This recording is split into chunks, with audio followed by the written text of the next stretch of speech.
উরওয়া ইবনুল জুবাইর রহমতুল্লাহ আলাইহি ছিলেন একজন প্রখ্যাত ফেকাবিদ।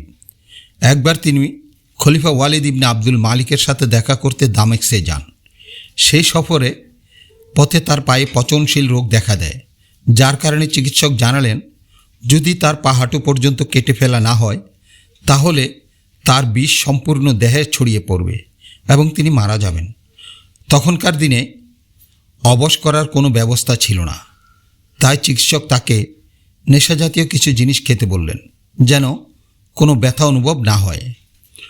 উরওয়া রহমতুল্লাহ আলাইহি চিকিৎসকের প্রস্তাব প্রত্যাখ্যান করে বললেন, আমি আল্লাহর জিকির থেকে দূরে গিয়ে নিজের চিকিৎসা করতে চাই না, বরং আমি যখন নামাজে দাঁড়াবো তখন তোমরা আমার পা কেটে নিও। এরপর তিনি গভীর একাগ্রতার সাথে নামাজ শুরু করলেন। তখন তার পা কেটে আলাদা করে ফেলা হলো।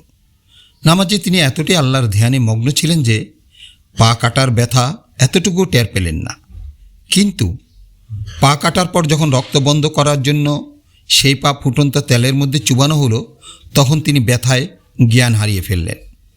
জ্ঞান ফেরার পর তিনি একটি হৃদয় বিদারক খবর পেলেন। তার এক পুত্র খলিফার আস্তা বলে ঘোড়ার লাথি খেয়ে মারা গেছে। মাত্র এক রাতের ব্যবধানে তিনি তার পা হারালেন এবং তার কলিজার টুকরো এক সন্তানকে হারালেন। এত বড় বিপদেও উরওয়া রহমতুল্লাহ আলাইহির কোনো অভিযোগ ছিল না। তিনি ছিলেন স্বাভাবিক।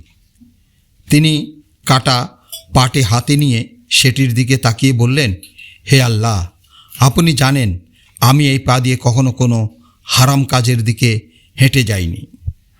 এরপর তিনি আকাশের দিকে তাকিয়ে বললেন, হে আল্লাহ, আপনি আমাকে 2 হাত 2 পা দিয়েছিলেন, তার মধ্যে একটি আজ নিয়ে গেলেন, 3টি রেখে দিয়েছেন। আপনি আমাকে 7টি সন্তান দিয়েছিলেন, তার মধ্যে একজনকে নিয়ে গেলেন আর 6 জনকে রেখে দিয়েছেন।